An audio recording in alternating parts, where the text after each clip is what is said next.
Good morning business breakfast షోకి స్వాగతం. Asian markets లో పాజిటివ్ ట్రేడింగ్ సెషన్ కనిపిస్తుంది. ప్రస్తుతం ఎస్జెక్స్ నిఫ్టీ 13 పాయింట్ల లాభంతో 8024 దగ్గర ట్రేడ్ అవుతుంది. Last night US markets August home sales data ఇచ్చిన ఎంకరేజ్మెంట్ తో లాభాలతో క్లోజ్ అయ్యాయి. సో 3 రోజుల నష్టాలకు బ్రేక్ వేస్తూ నిన్న యుఎస్ మార్కెట్స్ 3 ప్రధాన ఇండిసెస్ డౌ జోన్స్, నాస్డాక్ అలాగే S&P 500 3 ఇండిసెస్ కూడా లాభాలతో క్లోజ్ అయ్యాయి. అండ్ ఈ ఉదయం చూస్తే మనకు రకరకాల క్యూస్, ఈ క్యూ ఇంపార్టెంట్, ఇది కాదు అని చెప్పుకునేందుకు వీల్లేదు. రకరకాల క్యూస్ ఉన్నాయి. సుప్రీంకోర్టు తీర్పు, బొగ్గు గనుల కేటాయింపును రద్దు చేసిన సుప్రీంకోర్టు తీర్పు ప్రభావం నిన్న ఆఫ్ కోర్స్ మార్కెట్స్ మీద మనం క్లోజింగ్ లో చూసాం. ఇవాళ కూడా ఆ ప్రభావం కొంతమేరకు స్టాక్స్ మీద ఉంటుంది, not on the index. So ఈ అంశాన్ని గుర్తించాలి. అలాగే ఎందుకంటే చాలా పవర్ అనేది పెద్ద ఇష్యూ కాబోతుంది రాబోయే రోజుల్లో. ఇప్పుడు ఒకసారిగా మార్చి వరకు కూడా ఇక కోల్ బ్లాక్స్ ని కేటాయించరు, మళ్ళీ ఏప్రిల్ నుంచే కేటాయిస్తారు. సో ఏప్రిల్ వరకు కూడా ఈ కోల్ బ్లాక్స్ ఏవైతే ఉన్నాయో ఇప్పుడు దాకా మైనింగ్ చేసిన కంపెనీస్ కోల్ కు సంబంధించి పెనాల్టీ పే చేయాల్సి ఉంటుంది. సుమారుగా 2 లక్షల కోట్ల రూపాయలకు పైగా పెనాల్టీ పే చేయాల్సిన పరిస్థితి. దీనివల్ల బ్యాంక్స్ కు స్ట్రెస్ రెసెట్స్ పెరిగిపోతాయి, వాళ్ళ పోర్ట్ఫోలియోస్ కొంత గందరగోళానికి గురయ్యే అవకాశం కనిపిస్తుంది. ఇవన్నీ షార్ట్ టర్మ్ కాదు, ఇవి ఒక షార్ట్ టు మీడియం టర్మ్ ప్రభావం చూపించే అంశం.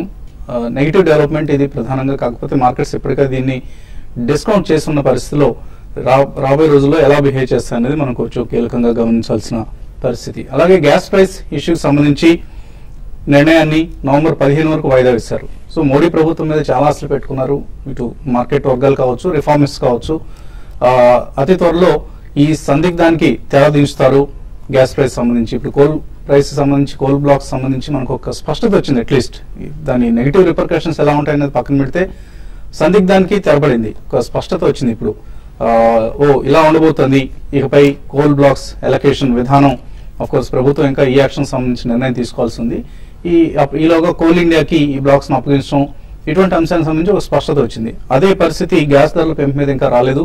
గ్యాస్ ధరల పెంపు నిర్ణయాన్ని ఈ నెలాఖరులోగా తీసుకోవాల్సిన నిర్ణయం ఇప్పుడు నవంబర్ 15కు వాయిదా పడింది. ప్రధానంగా మహారాష్ట్ర, హర్యానాల్లో ఎన్నికలు ఉన్నాయి కాబట్టి ఎన్నికల తర్వాత డెసిషన్ తీసుకుంటారన్న అంశం ఇప్పుడు మార్కెట్స్ కు అర్థమైంది. సో ఇదంతా కూడా కొంత మోడీ ప్రభుత్వం మీద మార్కెట్స్ పెట్టుకున్న నమ్మకాన్ని కొంతమేరకు తగ్గించింది. సో అట్లీస్ట్ ఈ గవర్నమెంట్ అయినా అతి త్వరగా నిర్ణయం తీసుకుంటుంది, గత యూపీఏ ప్రభుత్వంలా కాదు అనుకున్న మార్కెట్ వర్గాలకు కొంత నిరాశ ఎదురైంది. ఇక మనం లాస్ట్ ఫ్యూ డేస్ గా చూస్తున్నాం మార్కెట్స్ పరిస్థితి చూస్తే ఐటీ, ఫార్మా, ఎఫ్ఎంసీజీ ఇటువంటి డిఫెన్సివ్స్ పట్ల తిరిగి మొగ్గు చూపిస్తున్న పరిస్థితి. మిడ్ అండ్ స్మాల్ క్యాప్స్ లో సెల్లింగ్ వస్తుంది.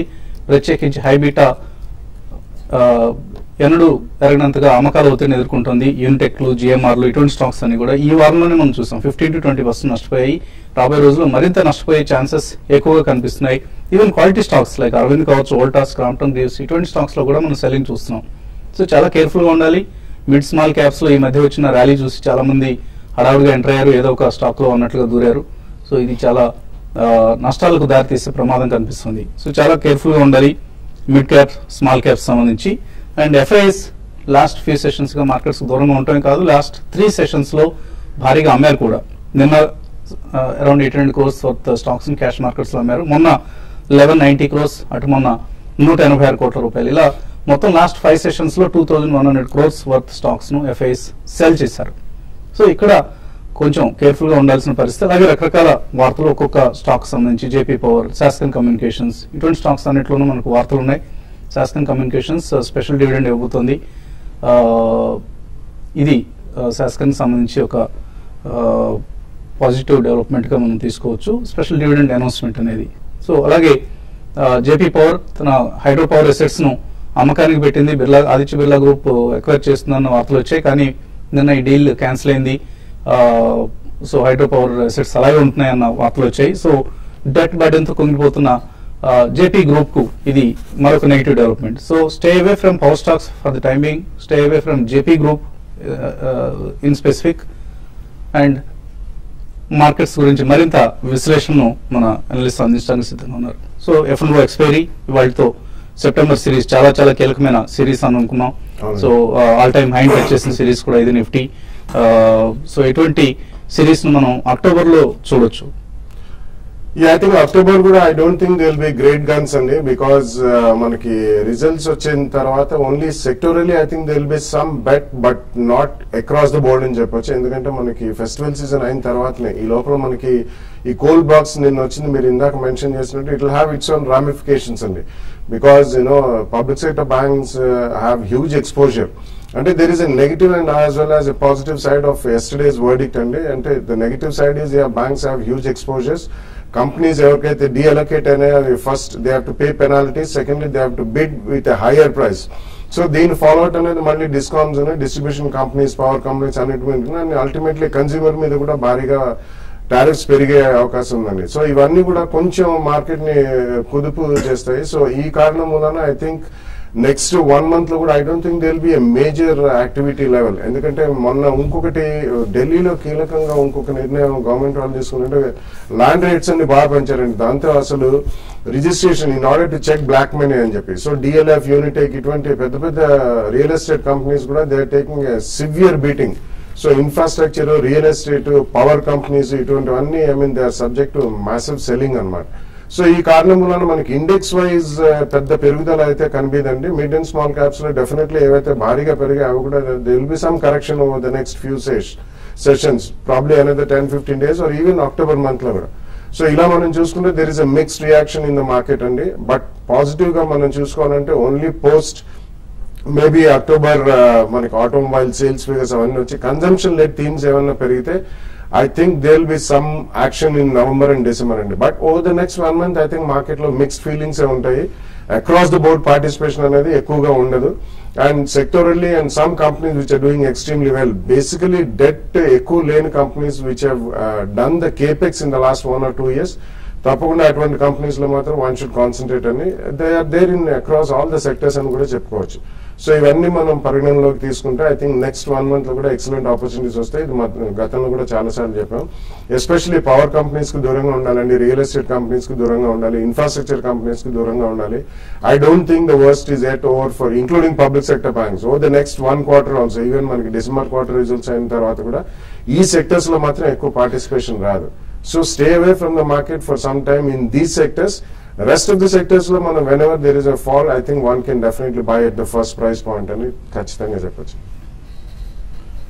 సో F&O ఎక్స్పైరీకి ఎలా సిద్ధం కావాలంటే నిఫ్టీ ఎక్కడ ఏ లెవెల్ దగ్గర క్లోజ్ అవుతుంది అనుకుంటున్నారు? ఇవాళ మార్కెట్ కొంచెం పాజిటివ్ గానే కొంచెం కన్సాలిడేషన్ ఒక సైడ్ వేస్ ట్రెండ్ లోనే క్లోజ్ అయ్యే అవకాశం కనిపిస్తుంది. ఎందుకంటే నిన్న బాగా ఫాల్ తర్వాత కరెక్ట్ గా 8,000 కీలకమైన స్థాయి పైన రికవరీ కావడంతో ఒక సపోర్ట్ తీసుకున్నట్టుగా ఒక మార్కెట్ ఒక మైనర్ పాజిటివ్ ట్రెండ్ కనిపించింది. కానీ షార్ట్ టర్మ్ అలాగే intraday trading trend point of వ్యూలో చూస్తే కనుక ఇవాళ ఇంట్రాడే ఏమాత్రం కనుక మార్కెట్ 8,000 పైన కనుక కాసేపు నిలబడిందంటే కనుక ఇంట్రాడే లాంగ్ పొజిషన్ తీసుకొని 8,030-40 అంటే 20-30 పాయింట్స్ టార్గెట్ కోసం లాంగ్ పొజిషన్ తీసుకోవచ్చు. అలాగే 8,000 కింద కనుక ఒక 10 minutes ట్రేడ్ అవుతాయి కనుక 7,990 కింద కనుక ట్రేడ్ అవుతాయి కనుక మార్కెట్ లో ఒక షార్ట్ పొజిషన్ అనేది తీసుకొని జస్ట్ 8,010 పైన 20 పాయింట్స్ పైన స్టాప్ లాస్ పెట్టుకోవడం మంచిది. సో ఇంట్రాడే మటుకి వాళ్ళ కన్సాలిడేషన్ కొంచెం వాలటైల్ ట్రెండ్ అనేది మనం చూసే అవకాశం ఉంది. మొన్న చూస్తే కనుక లాంగ్ అన్వైండింగ్ విపరీతంగా జరిగింది, నిన్న లోయర్ లెవెల్లో షార్ట్ కవరింగ్ కూడా బాగా జరిగింది. సో బోత్ అక్యుములేషన్ డిస్ట్రిబ్యూషన్ రెండు ఈ 2-3 రోజుల్లో చూస్తున్నాం. సో ట్రేడర్స్ కొంచెం అప్రమత్తంగా స్ట్రిక్ట్ గా స్టాప్ లాస్ తో మెయింటైన్ చేయడం మంచిది. అలాగే ఇక షార్ట్ టర్మ్ ఫ్యూచర్స్ లో చూస్తే కనుక మార్కెట్ లో ఓవరాల్ గా అన్ని సెక్టర్స్ కొంచెం కరెక్షన్ కి గురవుతుంది. బహుశా నెక్స్ట్ ఫ్యూ డేస్ కూడా మార్కెట్ ఇదే కన్సాలిడేషన్ కొనసాగే అవకాశం ఉంది. కాకపోతే ఫ్యూచర్స్ లో కనుక లాంగ్ పొజిషన్ తీసుకోవాలనుకున్న వాళ్ళు 2 సెక్టర్లు కీన్ గా వాచ్ చేయండి. ఒకటి ఫార్మా. లాస్ట్ 1 week చూస్తే కనుక మార్కెట్ కొంచెం సైడ్ వేస్ లోనే ఫార్మా స్టాక్స్ అని పట్టడం జరిగింది. కాకపోతే లూపిన్, సన్ ఫార్మా, అలాగే డాక్టర్ రెడ్డిస్, టిష్మాన్ ఇవన్నీ కూడా కొంచెం సపోర్ట్ తీసుకుంటుంది. నెక్స్ట్ 1 or 2 days కనుక ఏమాత్రం కొంచెం స్టేబుల్ గా ఉందంటే కనుక వీటిలో లాంగ్ పొజిషన్ తీసుకోవచ్చు. ఏదైనా సరే 2-3 లాగాల్సింది. రెండో స్టాక్స్ చూస్తే కనుక private banks, axis bank, ICICI bank, HDFC bank ఈ 3 స్టాక్స్ చూస్తే కనుక కొంచెం ఒక మైనస్ స్ట్రెంత్ చూస్తుంది. నెక్స్ట్ 1 or 2 days ముఖ్యంగా వీక్లీ క్లోజింగ్ రేపు కనుక పాజిటివ్ గా ఉందంటే కనుక అప్పుడు 2 రోజులకి సోమవారం నాడు లాంగ్ పొజిషన్ తీసుకోవచ్చు. బట్ ఏదైనా సరే మార్కెట్ కొంచెం కరెక్షన్ లోనే ఉంది. షార్ట్ టర్మ్ కొంచెం ఇండెసిసివ్ గా వాలటిలిటీ కంటిన్యూ అయ్యే అవకాశం ఉంది. 50 days మూవింగ్ యావరేజ్ కీలకమైనది. మీడియం టర్మ్ సపోర్ట్ కూడా 7,900, 7,950 మధ్య ఉంది. అక్కడ కనుక మార్కెట్ 2 రోజులు నిలబడితే అప్పుడే లాంగ్ పొజిషన్ తీసుకోవడం మంచిది. అలాగే షార్ట్ పొజిషన్ కనుక ఫ్యూచర్స్ లో ఎవరైనా ఉన్నారంటే కనుక స్ట్రిక్ట్ గా 8,050 పైన క్లోజింగ్ బేసిస్ మీద స్టాప్ లాస్ పెట్టి హోల్డ్ చేయడం మంచిది. అలాగే ఒక పొరపాటుకు క్షమించాలి, ఇందాక జేపీ పవర్ గ్రూప్ ను అక్వైర్ చేసేందుకు ఆదిత్య బిర్లా గ్రూప్ అన్న పొరపాటు దొరికింది. సో ఇది Anil Ambani group. In fact Reliance power Anil Ambani group సంబంధించిన రిలయన్స్ పవర్ జేపీ అసెట్స్ ను కొనుగోలు చేసేందుకు ఇంతకుముందు ప్రయత్నించింది. దాన్ని ఇప్పుడు విరమించుకున్నారు. ఇది జేపీ గ్రూప్ సంబంధించిన నెగిటివ్ పరిణామం. అలాగే అనిల్ అంబానీ అంటే మనకు వెంటనే ఫోర్బ్స్ లిస్ట్ కూడా ప్రస్తావించుకోవాలి. సో అనిల్ అంబానీ 13వ స్థానానికి పడిపోయారు. ఫోర్బ్స్ ఇండియా అత్యంత 100 మంది భారతీయ ధనికుల జాబితాను కొద్దిసేపటి క్రితమే ప్రకటించడం జరిగింది. సో ఇందులో అనిల్ అంబానీ స్థానం 13. అయితే ఫస్ట్ ప్లేస్ ముఖేష్ అంబానీ. ముఖేష్ అంబానీ గత ఏడాది కంటే కూడా సుమారుగా $3 బిలియన్ వర్త్ ఆఫ్ అసెట్స్ పెరిగాయనుకు. ప్రస్తుతం $23.6 బిలియన్ తో ముఖేష్ అంబానీ భారత్లోనే అత్యంత ధనికుల జాబితాలో అగ్రస్థానంలో ఉన్నారు. సెకండ్ ప్లేస్ లో ఉన్నారు కొత్త entrant Dilip Sanghvi. So Sun Pharma మనందరికీ తెలిసిన కంపెనీ ఇది. సో ఈ కంపెనీ ప్రమోటర్ దిలీప్ సాంఘ్వి మాత్రం కొద్దిగా లో ప్రొఫైల్ మెయింటైన్ చేస్తుంటారు. కంపెనీకే హై ప్రొఫైల్ దక్కుతూ ఉంటుంది. సో దిలీప్ సాంఘ్వి ఇప్పుడు సెకండ్ ప్లేస్ కి వచ్చారు. ఇటీవల కాలంలో చాలా చాలా స్ట్రాంగ్ గా గ్రోత్ కనపరుస్తున్న కంపెనీ ఇది Sun Pharma group. $18 billion Dilip Sanghvi net worth. So $4.1 billion పెరిగింది ఇంతకుముందు ఏడాదితో పోలిస్తే. లక్ష్మీ మిట్టల్ ఇంతకుముందు సెకండ్ ప్లేస్ లో ఉండేవారు. ఆయన పక్కన పెట్టి ఆయన థర్డ్ కూడా కాదు, ఇప్పుడు ఆయన ఫిఫ్త్ ప్లేస్ కు నెట్వేసి Dilip Sanghvi is now second richest Indian with $18 billion net worth. అలాగే థర్డ్ ప్లేస్ లో మనకు కనిపిస్తున్నారు Azim Premji with $16.4 billion net assets ఆయనవి. ఇలా తర్వాత స్థానాల్లో ఆఫ్ కోర్స్ లక్ష్మీ మిట్టల్, పలాంజీ మిస్త్రీ ముంబైకి చెందిన ధనవంతుడు ఆయన. సో మొత్తం మీద $259 బిలియన్ ఉన్న 100 మంది అత్యధిక ధనవంతుల జాబితా ఇప్పుడు $346 బిలియన్ కి పెరిగింది వీళ్ళ నెట్ వర్త్. సో ఇదంతా కూడా క్యాపిటల్ మార్కెట్, స్టాక్ మార్కెట్స్ మహిమ. ఈ అంశాన్ని మనం దృష్టిలో ఉంచుకోవాలి. స్టాక్ మార్కెట్స్ మాత్రమే వెల్త్ క్రియేట్ చేస్తాయి అండ్ ఆ వెల్త్ ను డిస్ట్రిబ్యూషన్ కూడా స్టాక్ మార్కెట్స్ ద్వారానే జరుగుతూ ఉంటుంది. మనలాంటి చిన్న ఇన్వెస్టర్ కూడా ఇందులో భాగం ఉంది. ఈ అంశాన్ని దృష్టిలో ఉంచుకోవాలి. కాలర్స్ లైన్ ఉన్నారు. ఫస్ట్ కాలర్ శ్రీను అచ్చంపేట నుంచి. హలో, నమస్తే వసంత్ కుమార్ గారు. నమస్తే అండి, అడగండి. బాగున్నారా సార్? బాగున్నామండి, చెప్పండి సార్. ఏం లేదు సార్, నేను దగ్గర 40 లక్షలు పోగొట్టాను సార్ మార్కెట్ లో, ఎన్ఎస్సీలో. కమోడిటీస్ లో ఇటు ఈక్విటీ లో కలిసి 40 lakhs పైన అయినాయి సార్ 6 years నుంచి. ట్రేడింగ్ చేస్తారా? అవును సార్, ఇంట్రాడే సార్. ఇంట్రాడే చేసి డబ్బులన్నీ పోగొట్టాను సార్. మొన్న అప్పులు తెచ్చుకొని ఒక 500 షేర్లు కొన్నాను సార్ ఫోర్స్ మోటార్. మళ్ళీ ఆ పైన డబ్బులు సంపాదించుకోవాలని 1345లో తీసుకున్నాను సార్. మళ్ళీ ఆ రేట్ ఎప్పుడు వస్తుంది? అలాగే మాలాంటి వాళ్ళు ఎందుకు నష్టపోతున్నాం సార్ ఇంట్రాడే వల్ల? చాలా చాలా డబ్బులు పోతున్నాయి తప్ప, ఇంకోటి బీపీ షుగర్ పెరుగుతున్నాయి తప్ప డబ్బులు మాత్రం ₹1 కూడా ₹1 కూడా రావట్లేదు సార్ ఇంట్రాడే వల్ల. అదొకటి. ఇంకోటి టెన్షన్ ఎక్కువ సార్, అసలు ఏం రావట్లేదు సార్. మరి పెద్ద పెద్ద వాళ్ళు ఎలా సంపాదించగలిగారు సార్? వాళ్ళంతా మాలాగానే డబ్బులు పెట్టారు కదా సార్. మీలాగా మనలాగా అంటే ట్రేడింగ్ చేయరండి వాళ్ళు. ఒక అసెట్ ను క్రియేట్ చేసుకుంటారు. అసెట్ ద్వారా వెల్త్ ని క్రియేట్ చేసే పని చేస్తుంటారు. అది స్టాక్ మార్కెట్ కావచ్చు లేదా రియల్ ఎస్టేట్ కావచ్చు, ఎనీ అసెట్ క్లాస్. ఒక అసెట్ ను ముందు క్రియేట్ చేసుకోవాలి, అంతేగాని రోజు తీసుకెళ్లి స్పెక్యులేట్ చేయటం వాళ్ళు చేయరు. అది కరెక్ట్ పద్ధతి కాదు. అది జూదం చేయటం, జూదం లాంటిది. రోజు వెళ్ళి ఇంట్రాడే ట్రేడింగ్ చేయటం అంటే జూదం. సో ఆ జూదంలో డబ్బులు పోతుంటాయి, డెఫినెట్ గా పోతాయి. ఎవరో కొద్దిమంది <1% of traders only get money. మిగిలిన వాళ్ళందరూ నష్టపోతూ ఉంటారు. జాగ్రత్తగా ఉండాలండి. మీరు 40 లక్షల రూపాయలు పోగొట్టుకున్నా అన్నారు. ఇప్పటికైనా కన్విప్ అయి ఉంటుంది బహుశా మీకు. ట్రేడింగ్ చేయొద్దండి దయచేసి, ఎందుకంటే చిన్న వాళ్ళని ట్రేడింగ్ చేయడానికి అర్హులం కాదు. ఇదంతా కూడా పెద్ద పెద్ద వాళ్ళ పని అది. సో ఇన్స్టిట్యూషనల్ ఇన్వెస్టర్స్ లేకపోతే హై నెట్ వర్త్ ఇండివిజువల్స్ వాళ్ళు చేసుకుంటే they can effort to take such risk. అలాంటి వాళ్ళని దూరంగా ఉన్నాం ట్రేడింగ్ కి. ఫోర్స్ మోటార్స్ ఆయన 1340 కొన్నారు. సో స్టే ఇన్వెస్టర్ అని చెప్తారా? 5000 షేర్లు కొన్నారు. డెఫినెట్లీ స్టే ఇన్వెస్టర్ అనే చెప్తానండి. అది నిన్న కూడా కొద్దిగా క్రాక్ అయింది, ఆల్మోస్ట్ 7-8% క్రాక్ అయ్యి క్లోజింగ్ లో ఆల్మోస్ట్ ఈవెన్ స్టీవెన్స్ క్లోజ్ అయింది. ఇట్స్ గుడ్ కంపెనీ అండి. అంటే మీరు ఇందాక అడిగినట్టు ఇప్పుడు చాలా వసంత్ గారు కూడా మీకు చెప్పారు చాలా కేర్ఫుల్ గా ఉండాలని చెప్పి, ఎస్పెషల్లీ ఇంట్రాడే ట్రేడింగ్ అని మీరే అన్నారు. అదే మెయిన్ కారణం. There are lot of whipsaws and ఆ స్పీడ్ అనేది మీరు క్యాచ్ చేయలేరు ఎక్కడైనా కానీ. ఈ రోజుల్లో హై ఫ్రీక్వెన్సీ ట్రేడింగ్ అని ప్రపంచవ్యాప్తంగా 60 to 65% of the entire trading in all the stock exchanges is done through algorithms and very high speed computers. అంటే ఒక్కొక్క మిల్లీ సెకండ్ నానో సెకండ్ లో కూడా అది 15,000 to 20,000 టైమ్స్ కొని అమ్మేస్తుంటుంది. అది నిఫ్టీ కానివ్వండి, ఇండెక్స్ కానివ్వండి, ఒక స్టాక్ కానివ్వండి. సో అటువంటి సమయంలో మనం ఒక ఇండివిజువల్ ట్రేడర్ లా మనం ఎప్పుడు కూడా రాణించలేమని. So absolutely stop trading, especially intraday కానీ ఏదండి. ఫోర్స్ మోటార్స్ మాత్రం డెఫినెట్లీ ఉంచమని చెప్తానండి. కొద్దిగా క్రాక్ అయింది కాబట్టి భయపడాల్సిన అవసరం లేదు. Give it always a time. ఇప్పుడే వసంత్ గారు మెన్షన్ చేశారు, ఫోర్బ్స్ జాబితా కూడా ఆయన మెన్షన్ చేశారు. All of them are promoters of companies. ఒక్కొక్కళ్ళు దశాబ్దాలు పట్టిందండి ఈ లెవెల్ కి రావాలంటే. సో చక్కగా ఇన్వెస్ట్ చేసుకోండి, ట్రేడింగ్ కంప్లీట్లీ మానేయండి. కమోడిటీస్ కానివ్వండి, స్టాక్స్ కానివ్వండి, ఈ స్టాక్ మాత్రం డెఫినెట్లీ ఉంచండి. Over the next 2, 3, 5 years will make good money. So do not worry, stay invested. So మరొక ఐషర్ మోటార్స్ అంటున్న కంపెనీ ఇది, ఫోర్స్ మోటార్స్. సహనంతో ఉండండి, డెఫినెట్ గా డబ్బులు వస్తాయి. వికాస్ నిజామాబాద్ నుంచి. హలో సార్, నేను DCW 20 రూపీస్ లోని, Himadri chemicals 21 rupees and Deccan gold mines 20 rupees లోని, నాగార్జున ఆయిల్ రిఫైనరీ 5 రూపీస్ లోని లాంగ్ టర్మ్ 3 to 4 years నుంచి తీసుకున్నానండి.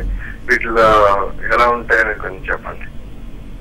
మీరు 3 to 4 years లాంగ్ టర్మ్ అనేది మంచి ఉద్దేశమే, కానీ మీరు అందులో ఎటువంటి స్టాక్స్ తీసుకోవాలనేది కూడా మీరు ఎంచుకోవడం ముఖ్యం అండి. 3 to 4 years వెయిట్ చేయడం ఎంత ముఖ్యమో మంచి కంపెనీస్ సెలెక్ట్ చేసుకోవడం కూడా అంతే ముఖ్యం. మీరు ఇప్పుడు మెన్షన్ చేసిన కంపెనీలు ఏవి కూడా ఏవి ఫండమెంటల్స్ చాలా వీక్ గా ఉన్న కంపెనీస్ ఇవి. Yeah, definitely, and I don't think you should stay invested in all the companies. I think you should sell on any spot. ఇప్పుడు ఈ డక్కన్ గోల్డ్ మైన్స్ అన్నారండి, బేసికలీ యాక్చువల్లీ $1,200 కింద ఒకవేళ ఇంటర్నేషనల్ ప్రైస్ వెళ్తే none of the gold mines in the world will make money, and one of the most profitable country in terms of gold mining is South Africa. వాళ్ళకే అది base price అండి. So మన దగ్గర అసలు gold reserves అనేవి లేవు, అసలు వీళ్ళు ప్రొడ్యూస్ చేసేది కూడా చాలా తక్కువ. So please come out of all the stocks. మీరు చెప్పినవన్నీ కూడా do not hold them for long term. Spurts లో బయటకు వచ్చి గో విత్ సాలిడ్ కంపెనీస్. మీరు ప్రైస్ పాయింట్ చూసి ఎన్నిక చేసుకున్నట్టున్నారు. ప్లీజ్ ప్రైస్ పాయింట్ ₹5, ₹10 కంపెనీలే సెలెక్ట్ చేసుకుంటున్నారు మీరు. Price is what you pay, value is what you get. So get on to good stocks. Okay, so మంచి companies లో ఇన్వెస్ట్ చేయండి. ఈ చిన్న చిన్న పెన్నీ స్టాక్స్ జోలికి వెళ్ళొద్దు. కాల్స్ కొనసాగించిపోయే ముందు కాసేపు విరామం.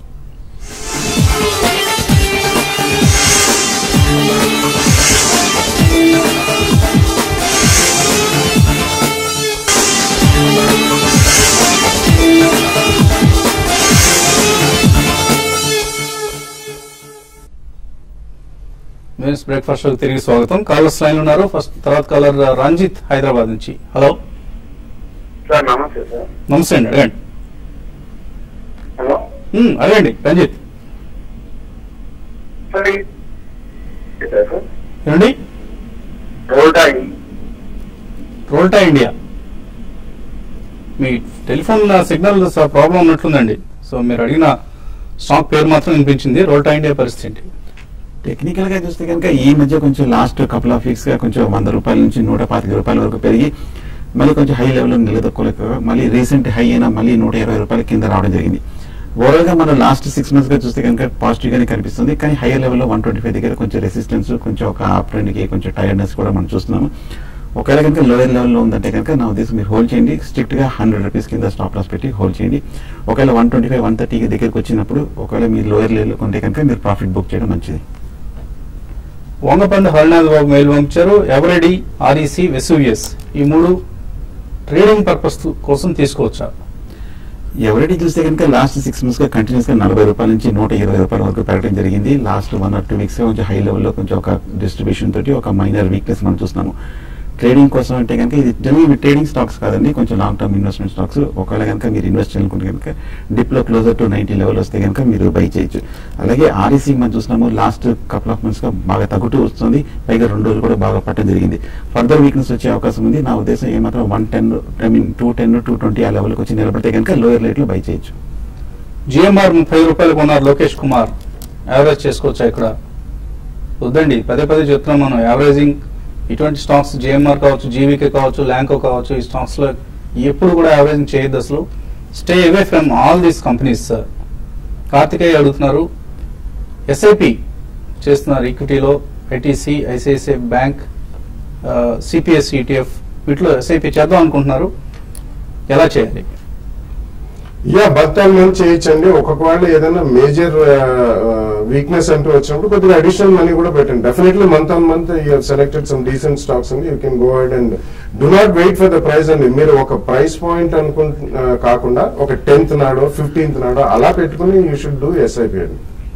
నాగేంద్ర రెడ్డి అడుగుతున్నారు HIL ఇందులో ఇన్వెస్ట్ చేద్దాం అనుకుంటున్నారు లాంగ్ టర్మ్ కోసం. HLL అనుకుంటాను. యా HLL అయితే ఐ థింక్ మీకు మేజర్ రిటర్న్ అయితే రాదండి, but it's number 1 company in FMCG. It's one of the finest multinationals. But తప్పకుండా చేయండి, మేబీ అరౌండ్ 2-3 ప్రైస్ పాయింట్స్ లో చేయండి. You can get a decent rate of return above the fixed deposit rate of return. MOIL 310 రూపాయలకు ఉన్నారు సుబ్బయ్య హైదరాబాద్ నుంచి అడుగుతున్నారు. ఇంకా కొన్ని యాడ్ చేసుకోవచ్చు. ఇది లాస్ట్ 3-4 to 6 months గా చూస్తే కనుక మాయిల్ కన్సాలిడేషన్ ట్రెండ్ లో కనిపిస్తుంది. 350 రూపాయల నుంచి 280 రూపాయల మధ్యన ఒక మేజర్ బ్యాండ్ లో మూవ్ అవుతుంది. నా ఉద్దేశం వీక్నెస్ చూస్తుంది. లాస్ట్ కపుల్ ఆఫ్ డేస్ గా ఒక డిప్ లో closer to 270 long term support కోసం కనుక బై చేయొచ్చు. అలాగే జై భారత్ మారుతి తీసుకోవచ్చు ఈ రేట్ లో. Yeah you can definitely by అండి. రీసెంట్ టైమ్స్ లో కూడా ఆల్మోస్ట్ 135 దాకా వెళ్ళి కరెక్షన్ అయింది. It's decent stock in auto ancillary, you can buy. JSW steel futures తీసుకుందాం అనుకుంటున్నారు రమేష్ పసుమర్తి. తీసుకోవచ్చు అక్టోబర్ సిరీస్. ఓవరాల్ గా స్టీల్ స్టాక్స్ అని కూడా వీక్ గా ఉన్నప్పటికీ JSW స్టీల్ మటుకు కొంచెం టెక్నికల్ గా ఈ లెవెల్లో కొంచెం సపోర్ట్ చూస్తాము. 1200 రూపీస్ దగ్గర 1 or 2 days కనుక నిలబడుతుంటే కనుక 1200 దగ్గర ఫ్యూచర్స్ లో లాంగ్ పొజిషన్ తీసుకొని 1280 కింద స్ట్రిక్ట్ గా స్టాప్ లాస్ అనేది మెయింటైన్ చేయడం ముఖ్యం. 72 రూపాయలు IDBI కొన్నారు గోరంట్ల సురేంద్ర బాబు. ఏంటి IDBIకి ఈ కోల్ బ్లాక్స్ సంబంధించి ఎటువంటి పరిణామాలు ఉంటాయి? కోల్ అనే కాదండి, ఇతరత్ర ఏదైనా కానీ IDBI is one of the worst and the most weakest bank. Definitely I think you should come out of that stock and invest in other good NBFCs, not banks right now. IDBI Andhra bank కూడా చాలా effect కాబోతుంది. ఇప్పుడు జరిగిన ఈ coal block deallocation ఇష్యూలో negative impact ఉండబోతుంది. Careful గా ఉండండి బ్యాంక్స్ పట్ల. RIL hold or exit KS Murthy అడుగుతున్నారు. రిలయన్స్ చూస్తే కనుక ఈ మధ్య కొంచెం 1040 నుంచి 1000 రూపీస్ కింద కూడా రావడం జరిగింది. టెక్నికల్ గా కొంచెం వీక్ గా కనిపిస్తుంది. సో నా ఉద్దేశం ఇక్కడ నుంచి ఒక రీబౌండ్ వచ్చే అవకాశం కనిపిస్తుంది. ఒకరి షార్ట్ టర్మ్ మీద హైయర్ లెవెల్ లో ఎగ్జిట్ అవ్వడం మంచిది. టెక్నికల్ గా కంటే కూడా ఇవాళ ఏదైతే గ్యాస్ ధరల పెంపు నిర్ణయం వాయిదా పడిందో నవంబర్ 15 వరకు, దాని ప్రభావం RIL మీద అలాగే ONGC మీద ఇవాళ నెగిటివ్ గా ఉండబోతోంది. So just watch carefully. ఇది వాళ్ళ బిజినెస్ బ్రేక్ఫాస్ట్. మధ్యాహ్నం 1:30 స్మార్ట్ ఇన్వెస్ట్ లో మళ్ళీ కలుద్దాం.